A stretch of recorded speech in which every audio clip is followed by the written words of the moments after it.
અલી બરફ ખાવા ગયા ને એમાં બોલ અડધો કલાકની પત્તર ઠોકાઈ ગઈ યાર બોલ. ત્યારે શું યાર, મને તો એટલો કાળ ચડ્યો ને બોલ. આપણે નાના હતા ને તો 4-5 કલર આવે, ઓરેન્જ હોય ને ખસ હોય ને ચોકલેટ ને ગુલાબ, અને પૈસા વાળા હોય મા બાપ તો ઉપર વેનીલાનો આઈસ્ક્રીમ મુકાવાના, આપણે બરફ મજાથી ખાઈને આવીએ. અને યાર નવરીની એટલી બધી મગજની પત્તર ફાડીને તું જોવે તો. અને અમારા આ હરક પદુડો ત્યાર શું મારો ધણી ગયો એટલે કે સર પ્લીઝ 5 મિનિટ આપશો તમારી, તો ઉભો રહી ગયો. જાણે વિજ્ઞાન આખું એને ખંગોળી કાઢવાનું હોય ને એમ. પેલી પાછી કે સર આમાં અમે કોઈ પણ આર્ટિફિશિયલ કલર્સ નથી નાખતા, અને જે પણ સિરપ છે બધી ગોળ. મેં ચૂપ થા ભાઈ, તને જે કીધું ને બનાવીને આલ દે, અમારે નહીં સાંભળવું તારો ધંધો. મેં અમારે કઈ તાર બાજુમાં લારી નથી નાખતી, આટલી બધી લપ ના લઈએ કીધું. અને બાપને બાવડું ઝાલીને બેહાડી દીધું. મેં ચૂપ અહીંયા બેહી રહો, હું લઈ આવીશ બરફ બનશે એટલે. ત્યારે શું યાર, અને બરફની રીતે સારો લાગે.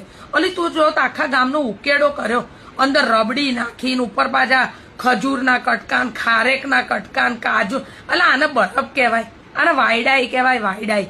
બધી જૂની વસ્તુઓની છે ને માં પૈણી નાખી છે આ લોકોએ, હાથ છે.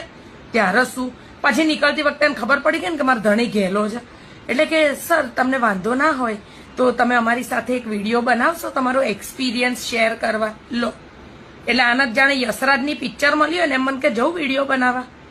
મેં કીધું આંખના ઈશારામાં સમજી જાવ અને ઘર ભેગી ના થાવ ને. ઓલી બરફ ખાવા